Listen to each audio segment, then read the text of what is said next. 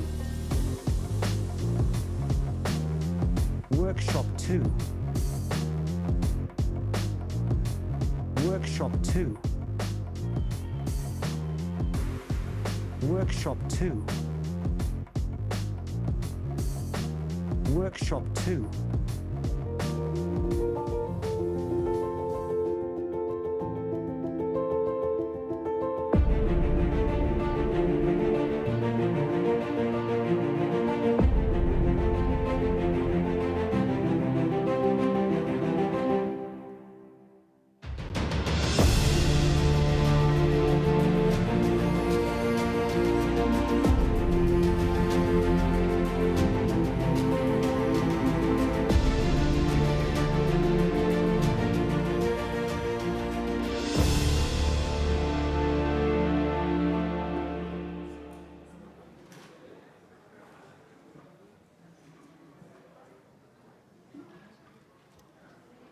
Good afternoon, everyone, and thank you for joining us after the tea break. We are very excited today about this particular panel because it brings the data conversations that we've been having, I think, across the last few days into focus. And today we're speaking about data for impact and its correlation with digital public infrastructure, and how we can evolve and shift our approaches to data governance to bring more equitable and inclusive approaches to data governance. This correlates, I think, with IGF subtheme 2, which is around building sustainable and responsible innovation. And I think this has really been our experience as we've worked across digital public infrastructure, artificial intelligence more recently, policies that are centered on micro and small enterprises in the digital economy, and various other subjects interrelated with this subject, that data governance is really being looked to as a model to bring more equity and inclusion in what technology and innovation promises in this age. So a quick introduction of myself, the moderator for the session. My name is Priya Chetty. I come from Research ICT Africa. We are a digital policy think tank based in Cape Town, but working across Africa on a range of programmatic areas around digital equality and data justice. Your online moderator today is Nikita Jain. You'll see her. Hello to all the online participants. You'll see Nikita with you. She is an economist with the International Council for Research on International Economic Relations, ICREA. So welcome online participants, and thank you, Nikita, for the online moderation.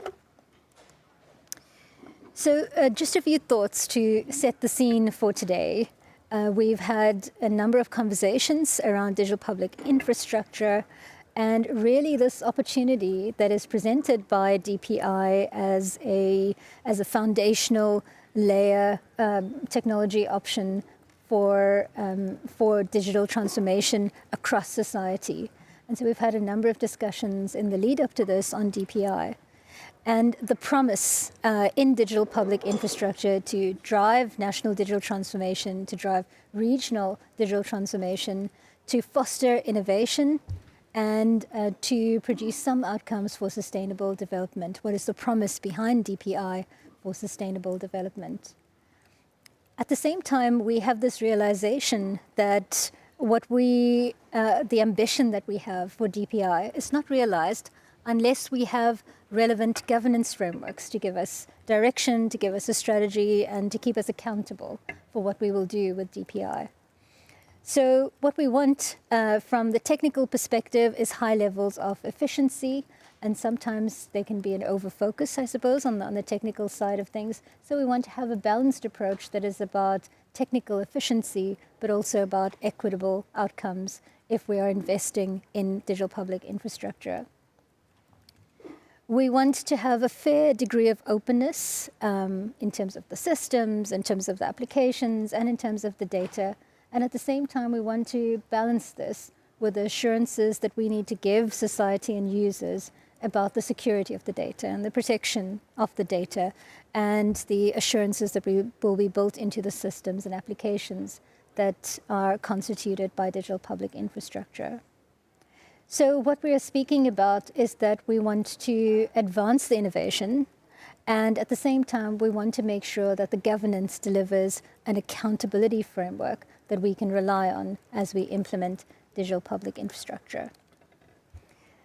When we speak about data governance specifically, we first speak about the association between data governance and digital public infrastructure. We've come to recognize that how we govern the data exchange component, not just as a pillar of DPI, but across digital identity and digital payments implementation, really determines whether DPIs can deliver on this promise, that data governance has become so integral to the objectives of digital public infrastructure. And this is where we speak about how we are going to, one, adapt our data governance frameworks so that we can foster the innovation that we need, because we need to see the data moving across this layer at the system level. And also how we can broaden the participation of those who are engaging with the digital public infrastructure for data-led value creation. Can they participate in the data value chain? So when we speak about data governance, it isn't just about the protection mechanisms and the accountability mechanisms. It's also about whether it can be used and leverage the governance framework to empower citizens digitally. Can changes in access to data and use of data and sharing and exchange of data at all levels of society empower citizens and users of DPI? And when we enable this kind of integrated data governance framework, can we unlock this sustainable development gain? The challenge that we see at the same time is that this requires a different orientation to data governance. So a reference that we work with at Research ICT Africa, and now a model that has been absorbed into the Global South, is the African Union Data Policy Framework. And this particular framework is looking at this integrated approach to data governance. It speaks about whether the frameworks that we have currently provide for the essential digital and data rights for all. And we don't just mean the right to privacy or the right to information. Data, we're speaking about the right to meaningful connectivity. Whether the frameworks actually do allow this data exchange for equitable and beneficial data access. So where citizens are not just the providers of data, but they are in fact using the data in beneficial ways. Whether these frameworks are adequate for transparency, accountability, and responsible data use. Whether the mechanisms of enforcement and redress are there and apparent in the frameworks, or whether we need to improve them to address issues of bias that can present in the data or rights violations. Do we need stronger oversight or interoperability mandates? And when we see this unique coming together of public and private sector in new models of cooperation, do we have the necessary mechanisms in our broader data governance frameworks, not just in our data protection frameworks or in our access to information laws, but also in our consumer protection laws and our market mechanisms with our competition laws and policies to prevent monopolization while also fostering this open innovation? And that brings us to our session today, which we hope will be interactive, and we hope that you will engage with us on recommendations that we can take forward. There's been a lot of conversations on what we need, but how exactly are we going to do it? So we're going to hear from our fantastic panelists today, who are each going to bring unique perspectives from their work and their on-the-ground work in this space. And then we're going to have some audience engagement, where I hope you will not just raise questions with the panelists, but also share your recommendations and your experience working in this space. I think what's wonderful about the IGF is that we're in a room of experts where everyone is equally vested in this topic, but also actively engaged in this topic. So with that, I want to bring our panelists into the conversation.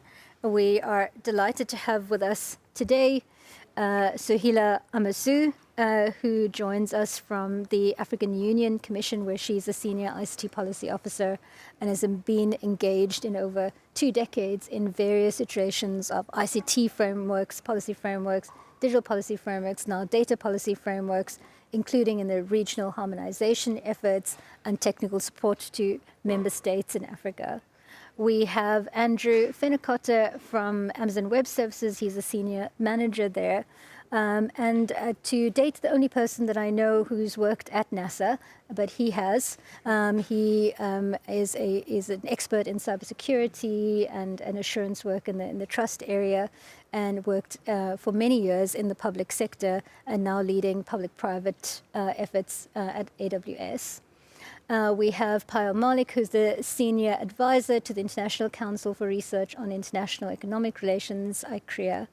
And Payal, for many years, has been based at the Competition Commission, where she advised and informed policy shifts. So her work is at the intersection of economics, competition, and policy.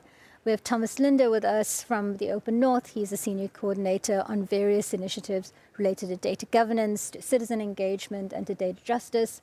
And we have Mariana Rielli, who's the co-executive director of Data Privacy Brazil, and brings a fascinating perspective where Brazil is really encountering these issues on the ground already. And so really looking forward to Mariana's perspectives from the ground in Brazil with her data governance work. So over to our panelists. Sohila, if I can come to you first. For your continental and public sector perspective, can you paint the picture for us? What are the relevant continental policy frameworks that guide data governance for DPI, especially when we speak about equitable and inclusive outcomes for society from DPI? And what is your experience with those frameworks? What can you share and from your experience of engaging with those frameworks and lessons here for the IGF community? Good afternoon. Do you hear me?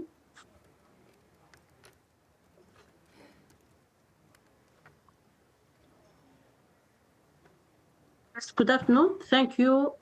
First of all, I would like to thank Research ICT Africa for extending the invitation to the African Union Commission to be part of this important conversation on how to develop or to advance effective and well-functioning data governance frameworks and mechanisms to support the deployment of digital public infrastructure, knowing that data is a foundational component of DPI. So to respond to your question, I would say that from our African Union perspective, we see DPI as a game changer. Like for Africa, it will help to support our integration and development agenda. It has the potential to accelerate the attainment of the Agenda 2063 and advance digital transformation, and also address the socio-economic inequalities, knowing that DPI, it is a kind of a concept of integrated systems and interoperability of digital systems that will create platform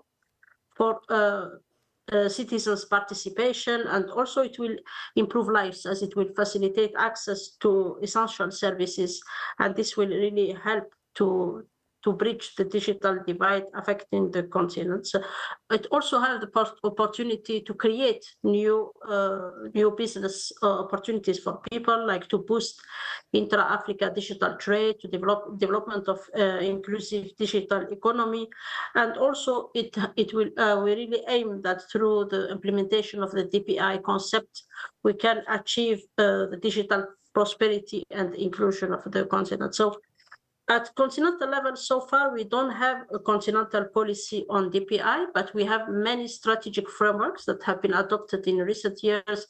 They are laying the foundation for the development of DPI across the continent. Maybe, as you mentioned, the main one is the African Union Data Policy Framework that was adopted in 2022, that have for main objective is to see how to harness the potential of data to transform the economies and societies, and also it aims to build the capabilities of African countries when it comes to data, like how to manage data, to have the data storage capacities, and also to create a kind of data exchanges at national level that will help data access and also facilitate data transfer. So the data policy frameworks lay the foundation for the development of integrated data governance approach across the continent, and we are now in the implementation phase as we are implementing the framework through a continental initiative, which is a data governance initiative for Africa, where we support all African countries to develop their national data strategies or policies, to develop capacities, because there is also need to build institutional and human capacities in data to enable data, to make data available, to enable data access, use, data sharing, and it is one of the main conditions that to enable us to develop DPI. So just to highlight that all this another framework that is directly related to DPI is the interoperability framework for digital ID, which is also a continental framework that was adopted in 2022. It aims to create like space for minimum to bring countries to agree on minimum standards and technical parameters, and also harmonization of policies and regulations to facilitate and enable the use of digital ID across the continent. There is also an initiative on digital payment where we created a Pan-African payment and settlement system in Africa. It is a digital platform that is already operational, that aims to facilitate payment across the continent without relying on foreign policy. So this is the key strategic frameworks that we have in place, but both of them, they are in the implementation phase, and all of them, they are aligned with our main core values and principles of equity, integrity, and also we introduced new concept of data justice and also transparency. Through the data justice, we aim to ensure equal representation to all people in the digital space, including the diversity of languages and culture. So as I said, we are now working with all countries to develop national capacities because it is important. At the same time, also we have many countries that are started implementing DPI at national level. We have countries that advance DPI as a national priority, such as South Africa, they are also pushing through the G20 also for DPI, and we have other countries, they are really making good progress in advancing DPI as an integrated approach. Like we have already progress when it comes to advancing digital ID systems, and also some experiences on digital on data exchanges. For instance, we have around 60% of African countries, they have already data privacy in place. We have like 60% also they have in place transactions legislations. And when it comes to the countries with data exchanges, we have 28 countries so far, they have data exchanges. Among them, they have 22, they are cross-sectoral data exchanges, but only 9 of them, they have real-time data exchanges. And we have so far 35% of African countries, they have in place some kind of digital payment systems, but only 7% of them, they are interoperable, which shows that there is work in progress. There is a lot of policy development and also implementation, while at the same time we try to align to the African context. We know that our main challenge is to address the infrastructure and digital skill deficit, while at the same time integrating all what is related to digital transformation, including DPI in the national development agenda. I stop here, and I will be happy to come back if there is any questions. Thank you. Thank you so much, Suhaila. And I think you've already introduced into this conversation a few defining concepts for us to take forward. The one is signaling the need for interoperability of the data and the data systems if we're really going to unlock the access to the digital services in our digital transformation ambitions. The second, data justice, where access to data benefits all, and seeing how we meaningfully deliver on that. You spoke about integrated governance And you also gave us a picture, I suppose, of the data ecosystem that we see across the continent and the need to boost the maturity of the data ecosystem. I wonder if I could bring Andrew into the conversation now. Sahila spoke a little to the ambitions of the continent and what the digital transformation ambitions are that rely heavily on innovation. So I wanted to ask you, what is the reason for us to get the data governance right if we want to enable this kind of DPI innovation? Why is data governance so critical in this space? And I wonder, Andrew, if you can draw on your public sector and your private sector experience. Yeah. Sure. So thanks. And I want to say, first of all, I appreciate the opportunity to speak at this event. One of my last posting for the U.S. government was in Ghana. So I spent a year living in Accra. So to any Ghanaians out there, Akwaba, thank you for welcoming me to this. So let me start with why getting data governance is so critical for enabling innovation. At its core, data governance is about asserting positive control over, especially in the AI world, generative AI outputs. So we have to ensure that they're not just useful, but also safe and beneficial. And so while large language models are becoming increasingly sophisticated at generating content, reducing hallucinations, and performing deep research, there's no shortcut for around good data governance. The better we help AI understand our data, the better results we'll achieve. And that goes for private companies and governments and public organizations alike. But then you have to also think about security, which is a critical part of data governance. So security is a fundamental aspect of governance frameworks. It can't be an afterthought or a bolted-on solution. It has to be woven into organizations' cultural fabric and prioritized by leadership, which means carefully selecting providers and partners in the public and private sector who demonstrate a strong security culture. And clear data ownership is also crucial. So we also recommend that organizations work with partners who establish distinct ownership boundaries around data and provide tools for secure data management. So another aspect of data governance that we need to get right is a responsible AI, right? You need to have a concrete plan for managing risks. I recommend starting with established frameworks like NIST's AI Risk Management Framework or international certifications like ISO 42001. Those provide structured approaches to developing AI safely while limiting potential harmful content. And so there's a lot of, that's data governance, right? But why do we need data governance? What is the whole point of gathering data, processing it, generating new information? What are we doing this for? And I think a lot of the benefits of Gen AI have not yet been fully realized by a lot of organizations. So there's a lot of buzz around it, but I wanted to share some actual research and exciting findings. There's a Harvard Business School study recently, actually earlier this year, that investigated 776 professionals at Procter & Gamble, and it revealed some pretty remarkable insights. Teams using AI showed significant performance improvements, completing tasks 12.7% faster while producing higher quality work.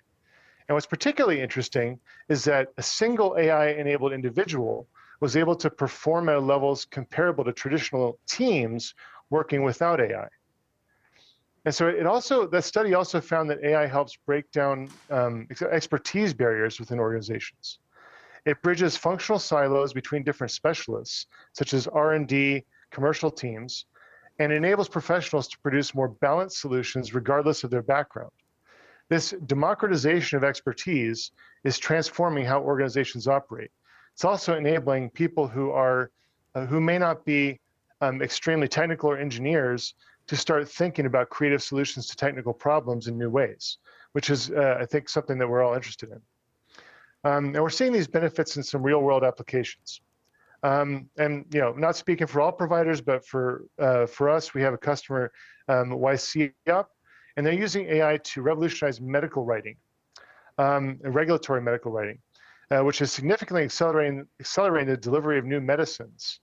And by maintaining a human-in-the-loop approach, they ensure not only regulatory accuracy and compliance, but also save pharmaceutical companies thousands of hours in document preparation time. And so that human in the loop approach is also critical. It goes back to the risk management framework. We have to think about where humans need to be, in fact, involved in the AI data governance. So that's a critical thing that all organizations, public or private, should be thinking about. So, you know, we talked a lot about like governance and regulation. So, when does government regulation of technology make sense? I think where it makes sense is when we focus on risks and principles, right? So we need to develop frameworks based on risks and principles, because the compliance costs for most government imposed regulations are pretty high. In the EU, they're about 40% of the total product's value, right? So if you think about how to enable innovation, and you're already taxing an organization's resources with 40%, you can think of all the different things that you can do with that with those resources. And so harmonizing standards is also critical, right? So to enable international cooperation and things like data governance, we need to figure out how to make the standards work together with each other, because technology does not have borders anymore, really. And so the more we can enable innovation everywhere in the globe, the more the entire globe benefits from that. And so we also need to think about when not to do that, right? When should we be cautious when mandating new standards? Because I think we've all can think of an example of a standard regulating something when the technology advances much faster than the standard. And so that's not to say that we shouldn't do standards. Obviously we should. We have lots of standards that we comply with in my organization. But it just means that we need to make sure that the technology is in a settled place, in a place that will allow for the use of standards in a smart way that thinks about the risks and principles involved. And so the second thing we need to do is to accelerate private sector digital adoption. And that means streamlining access to private finance for startups and government funding for businesses, a factor that 45% of businesses cite as critical. We also need to think about lifting up all boats by building digital skills. So 84% of businesses see AI skills as crucial, but only 26% feel adequately prepared. And that goes for the entire globe, right? Especially if you think about some of the great innovations going on in Ghana, where I served. I knew a lot of folks who were itching to spread their products to the globe, but they were facing a limitation of digital skills in terms of the labor workforce. So I think that there's a lot of work we can do both in the private sector and the public sector to enable that. And then finally, Andrew, I wonder if we could pause there and Sure. and if we could come back to your recommendations, final recommendations in the closing remarks. Sure. I thought it was a good point to bring in AI innovation as an example, and to then use that as a proxy for speaking about the positive control that we might need over some of the AI innovation outputs. But at the same time, I think it's a good time to bring in Pyle now. What we're seeing, especially in DPI, and Andrew has spoken quite a bit about AI as a proxy, but across the DPI, we're seeing this model of public and private participation, this model of public-private sector coming together to implement DPI.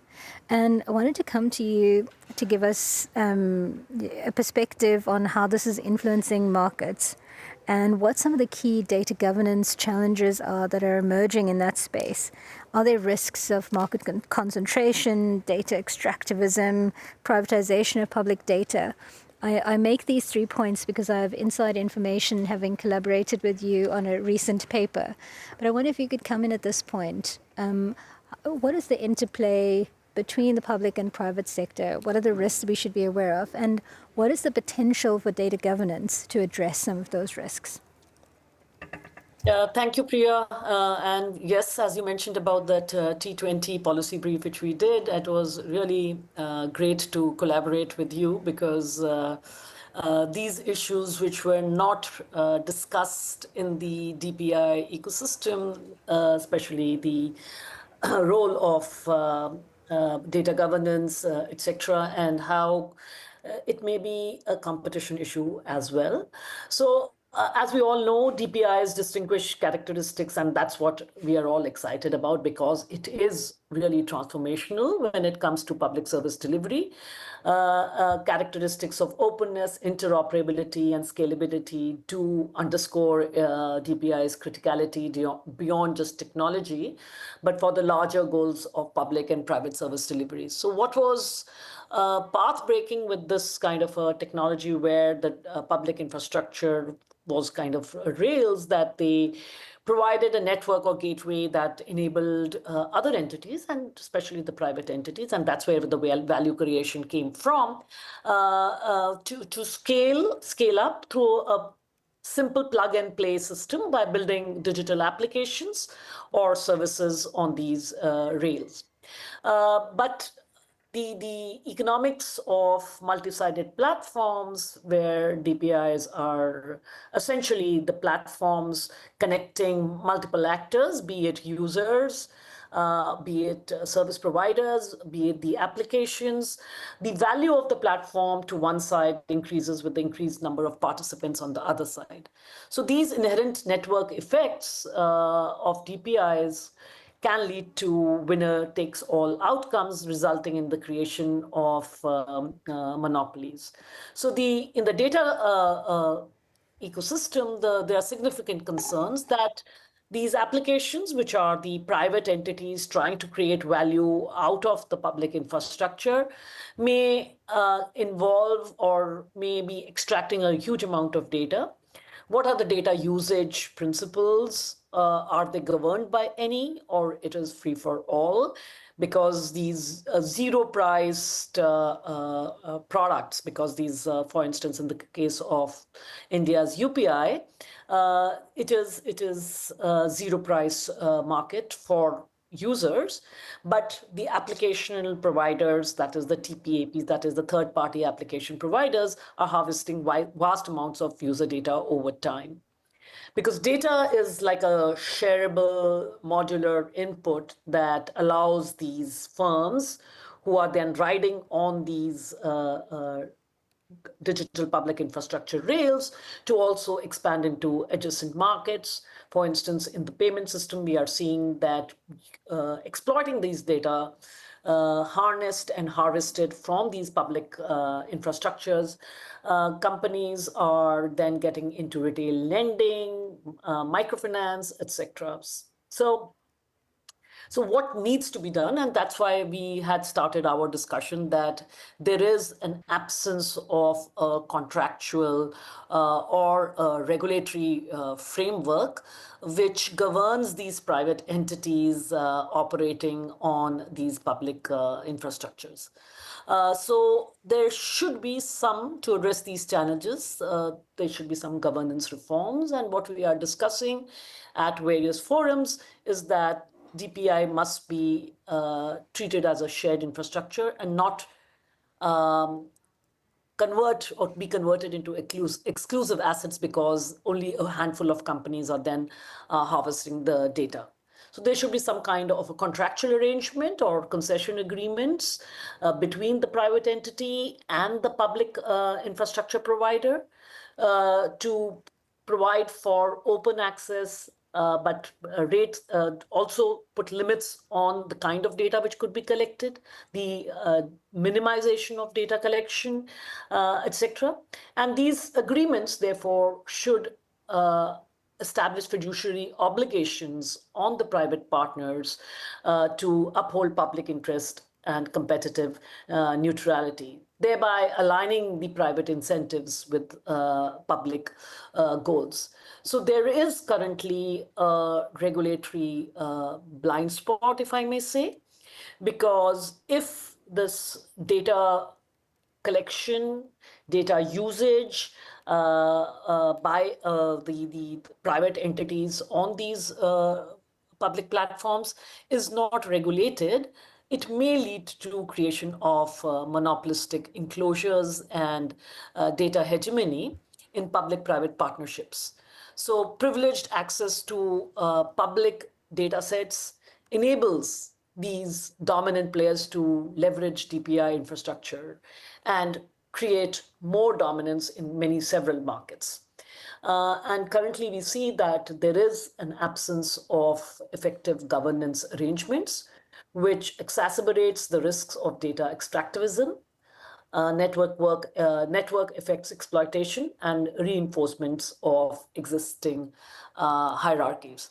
So while these DPIs were supposed to be by design competitive, and of course they did allow multiple parties to participate, but the fear is they may end up as alt big tech because of the data misuse and in the absence of data governance. So I can stop here, and there we could just then discuss what are these possibilities, what could be a good data governance framework, not just limited to the data protection laws, but because data protection laws do not take care of these structural infirmities which are arising out of indiscriminate data use by private entities.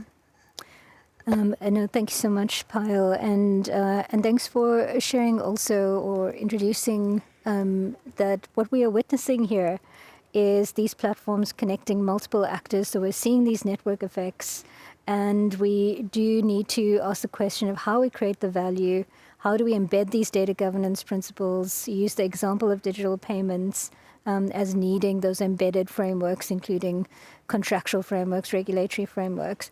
And it comes back to that question of what makes DPI, in fact, public infrastructure, what makes it public. So, and let's emphasize the concepts of openness, interoperability. Andrew, you mentioned democratization and the need to develop the appropriate standards. And I think that's where we want to place the emphasis, is on the maturity of the governance frameworks we have, but also have that democratization element that you mentioned is so crucial. I wonder if we can come to you now, Thomas, to bring in the civil society perspective and your data justice work. What is the role of civil society here as these governance frameworks are being built? And how do we strengthen data governance frameworks by bringing in the crucial civil society perspective? Thank you, Priya. Hi, everyone. Thanks for inviting me. It's a pleasure to be here. And it's a pleasure to follow such excellent speakers. I think from this perspective, I'd like to broaden the scope somewhat and talk about what data governance has become in this conversation about DPI.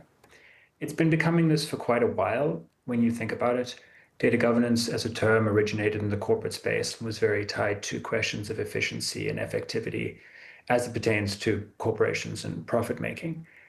However, that's really not what we're talking about in DPI that much anymore. I mean, sure, there will be some for-profit elements, but a lot of it is public infrastructure. It's in the name. So really, we're talking about something much broader than just questions of efficiency. And as you mentioned, Priya, it comes down to questions of democracy and inclusion and participation and equity and all of those things. And once we understand data governance from that perspective, it becomes far more a question of using data governance to understand the kind of social contract that we're developing with DPI, right? This isn't just a simple for-profit venture. This is a redesigning of fundamental parts of society. And from that perspective, including civil society is essential, as it has been for a wide range of many other society-changing developments that we've had over the last decades. Civil society's role there has always been as a kind of third sector, right, to balance the interests of the state and to balance the interests of corporate interests. Civil society organizations are in a very unique position in this, from this perspective, to represent different interests of groups and communities that would otherwise have been lost. And this is really essential because they function not just as a different interest, but they also function to represent these interests on different levels. They can be extremely local to transnational. We see all sorts of civil society organizations doing this, whether they're non-profit or charity or NGO or any other guise. So as we're thinking about introducing DPI and thinking about the data governance of it, we really need to ensure that we have this third sector voice that can represent these different organizations, these different communities, these different groups at these different levels. So including them in the conversation, including them in the design and implementation and operationalization of data governance is essential. Otherwise, you're leaving out vast swaths of the people purported to be represented or you served by DPI. So what are the main ways that civil society orgs can participate in this? Because after all, it is largely up to them to take up the baton and do that, as many do. And from my perspective, there are 4, or if you count it differently, 5 different ways for civil society orgs to do this. The classic one is policy and research. Then the more, let's call it the pie in the sky one, is collective ownership over data and also collective ownership and control over software and hardware. A 4th one would be advocacy, representing groups, pushing voices, and finally capacity building. And I will get into each one of these one at a time. So from the policy and research perspective, civil society organizations, and there are a great number of excellent organizations who do this, have done exceptional work to not just conduct simple policy analysis and provide recommendations, but when we're talking about this kind of wholesale application of high-level data governance principles, ethical frameworks, etc., what's really needed, what we've seen over and over again, is a combination of integration, adaptation, and operationalization to local contexts and conditions. It will never work to simply take one model, one cookie cutter approach, and replicate it all across the world. Certainly not in a place as diverse as Africa.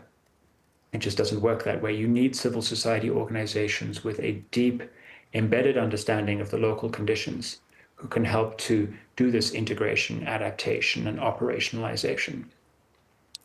Especially for something like DPI, where there are so many pre-existing, what I like to think of as precursor DPI projects, whether they're around digital ID or payments or data exchange, or whatever the next function is that we add to the DPI complex. Many of these things already exist in some form or another quite successfully, and you can't just replace them.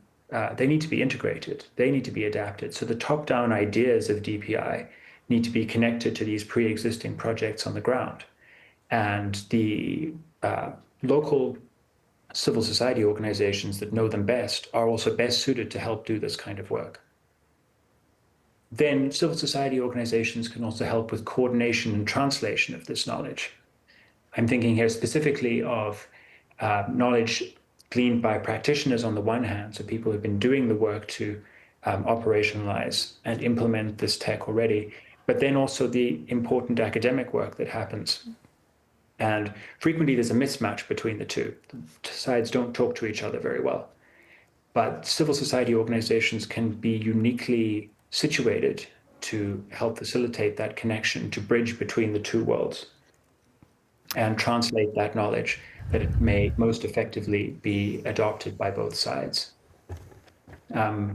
We've seen several organizations in Africa that do this very well. Research ICT Africa is one, Open Cities Lab is another, Policy is one after that. So they already exist, and it's just a question of championing them further.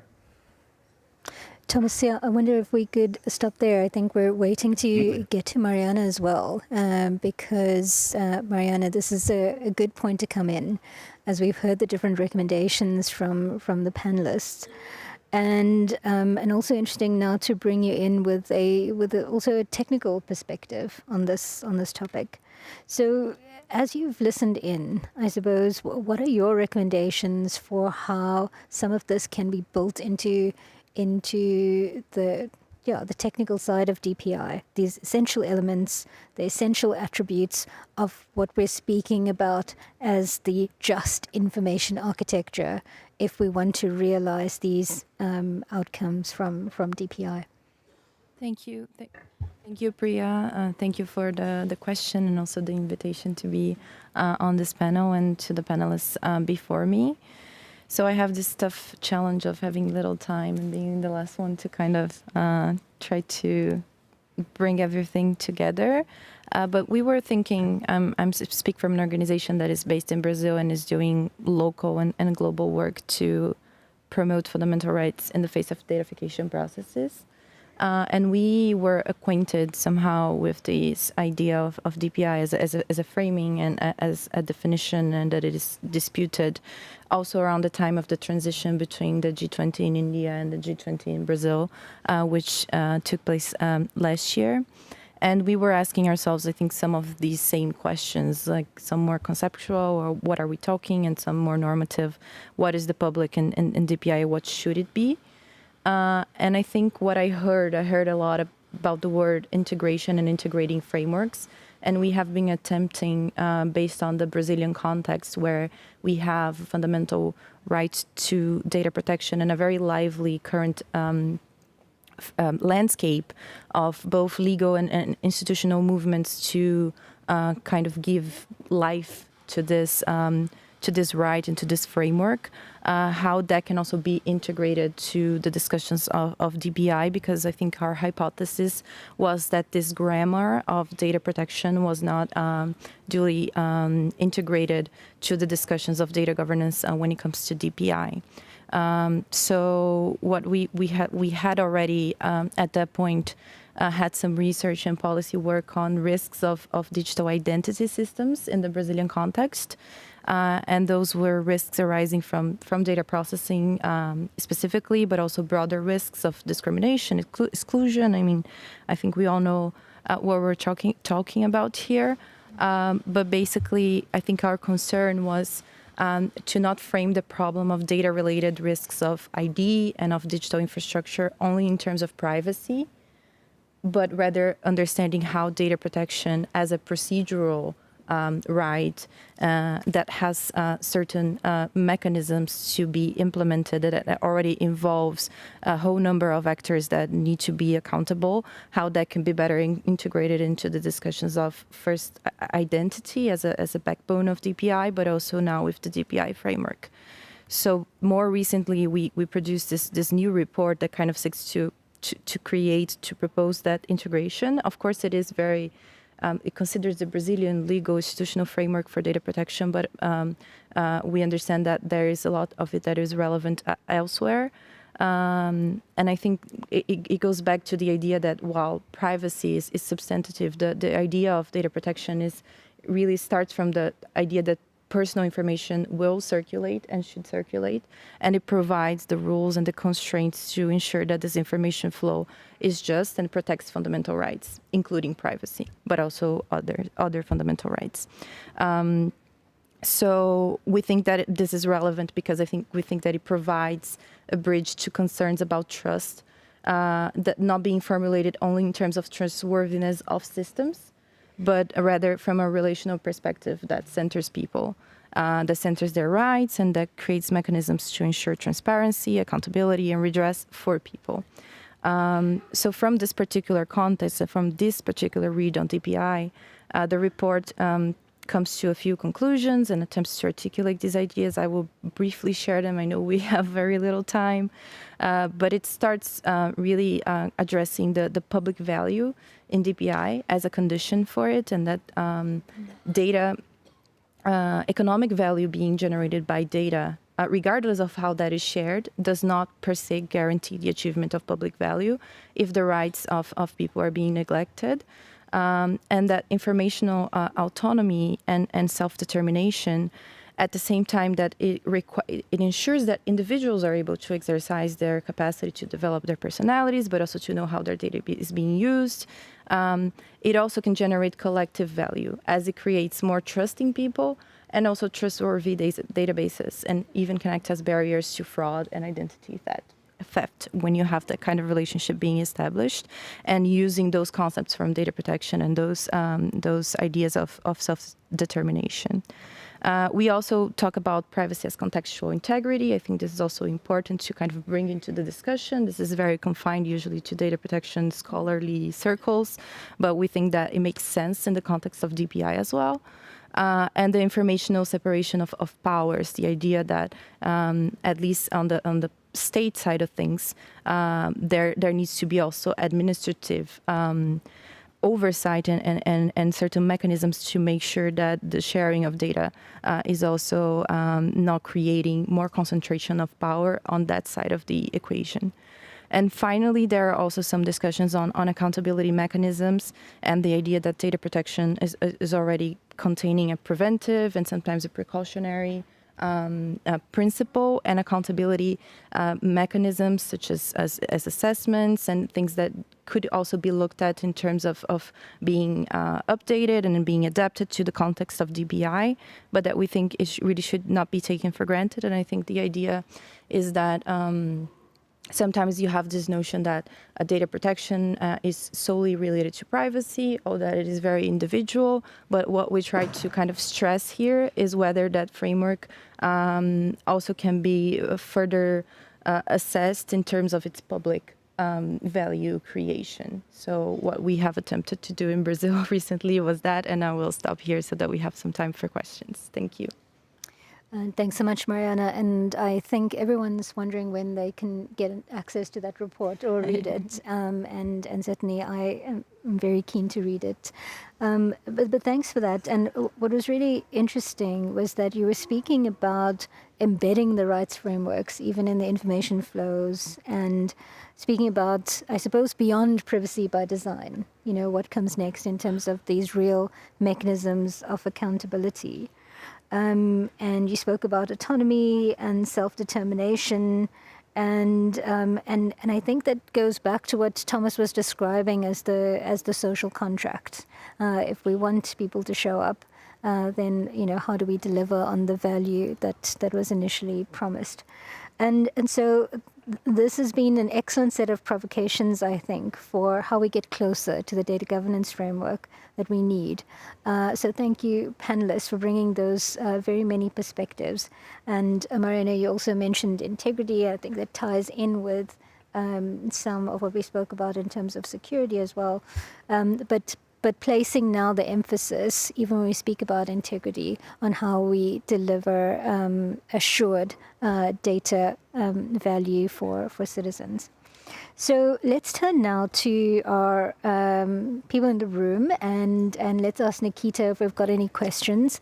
When the screen swapped a little bit, I did see that there were a few comments or perhaps some questions in the chat. Nikita, can we go to you and get a sense of comments or questions that have come up from online participants? And while we're doing that, can I also ask everyone in the room, if you've got a question, to please come up to one of these microphones, and we'll take a round of questions, potentially 2 or 3 before we need to close. Nikita, over to you. Yeah, hi everyone. So basically we have one recent comment. So let me first go through that. So it says that like Amy has commented on it, and in Amy's thoughts, basically we should structure DPI in a way that facilitate a seamless cross-border data movement, and this way it will gonna enable innovations such as AI in designing models. So that's one feedback that we have got in the chat. Besides that, there is Aram, who wants to actually discuss the findings of implementation of DPI in India in a healthcare space, like focusing on the ABDM, which is Ayushman Bharat Digital Mission. So she's like kind of discussing the findings from the Anita Gurumurthy, who is the executive director in IT for Change, and she presented it in a seminar. So I'm just like giving a brief of what are the findings that Aram has provided in the chat box, and then the panelists can provide their feedbacks if they have any. So the findings are basically, although there have been efficiencies in patient data sharing among doctors and in healthcare aggregate data analytics supporting insurance companies, significant adverse outcomes have been realized as well. So these include lack of access by many patients to ABDM and ABDM cards. For instance, people with chronic diseases like leprosy or people with disabilities struggle with Aadhaar enrollment or authentication, leading to exclusion of those in need of healthcare services, diluting their right to equitable access to healthcare. The next finding is that the prospect of sharing health data in this manner also deters some from accessing digital healthcare at all. For example, patients of diseases with social stigma such as HIV/AIDS exclude themselves from using ABDM. And lastly, the sharing of medical data violates the privacy by design principle. So these are the findings that have been presented. So if any of the panelists, yeah, over to you, Priya then. Thanks so much, Nikita. And I think that's a great example to use because I think it makes some of what we are speaking about here really come alive. I'm looking around and there aren't any hands raised. So please feel. Andrew's raised his hand. Andrew, can I ask you when you raise your hand as well to also maybe just share a closing thought? Perhaps it's included in what you're going to raise, but to share a closing thought as we turn to each of the panelists for a line, a word, something you're taking out of the session as we close the session. Yeah, no, thanks for the opportunity to talk. I do have to drop in a couple of minutes, so just really quick reaction to that question. There are actually some pretty good approaches right now in terms of technology, such as a data clean room, which is what something that you use basically to analyze data without sharing the raw data among different organizations. And that's a technical privacy preserving technique that can help if you're interested in sharing some of that sensitive medical data across providers. So an approach that's been implemented by many different providers in many different ways, but data clean rooms are at least something to explore when related to that question.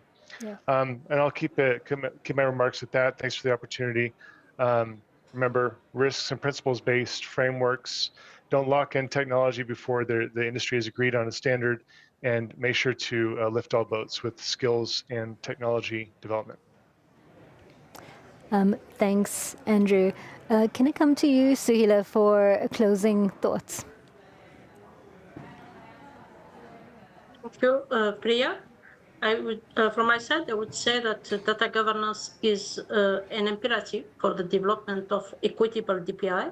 We have seen there is a need to have to ensure that there is multi-stakeholder, multi-sectoral, and secure and safe data sharing systems, like to support the operationalization of DPI.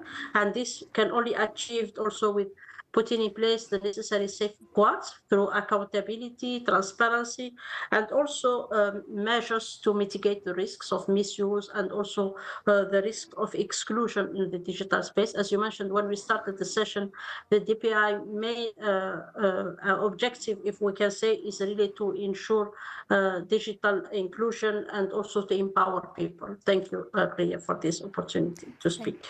Thank you so much, Suhaila. Payal and then Thomas, if I can come to you for closing thoughts. Yeah, thank you, Priya. So I think there was a very good question from the audience, and that basically is the core of our discussion here, that DPI's governance system, that is, they were supposed to be having embedded privacy by design, competition by design, but those principles are continuously violated and she gave the example of India's Ayushman Bharat Health Digital Mission. So I guess the sooner the DPI community understands, which they do, but the sooner some governance frameworks, integrated governance frameworks are discussed, the better it is, because the very benefit which these DPIs were supposed to bring on the table would be lost, because we don't want to be in a situation where in the absence of clear governance guardrails, and especially data governance, this data can quietly slip into quasi-private control without transparency, accountability, or equitable return to public.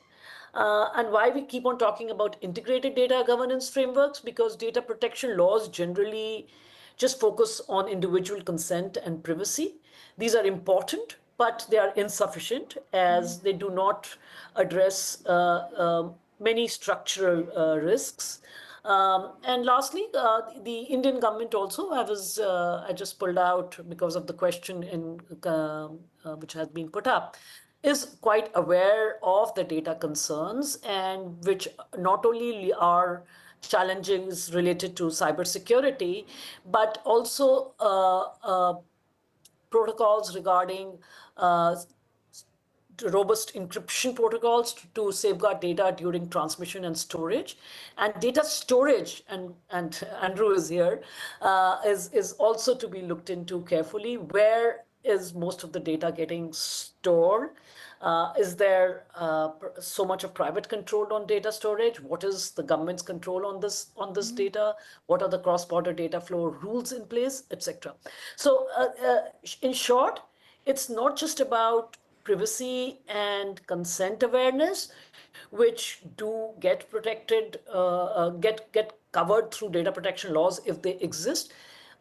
Data governance is far more broad and should not be left to just a single law and or just a data protection law, but should integrate all aspects of the DPI ecosystem, such that even issues such as disproportionate control, data sharing, etc., interoperability and portability are also taken into consideration. Thank you. Thanks so much, Payal. I've been signaled that we've run out of time, and but Thomas, I wanted to say that both to you and Mariana, that I think layering onto what Payal and Andrew have said and what Sahila said, I think there's also value, one, in bringing these perspectives together, and thank you for sharing those perspectives, but also value in what you described, Thomas, as the precursor projects. There are lessons to be learnt from our digital identity and digital payment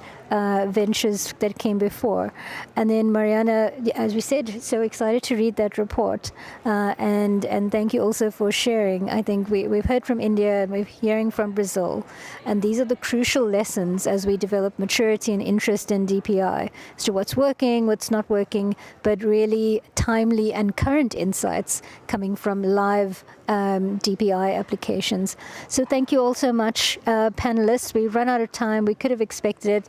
It's a great conversation to have had, and look forward to continuing these conversations and our efforts and initiatives across the spectrum of stakeholders to make the DPI governance work for the outcomes that we're pursuing. Thanks, everyone. Thank you. Thank you. Thanks. Bye. Goodbye.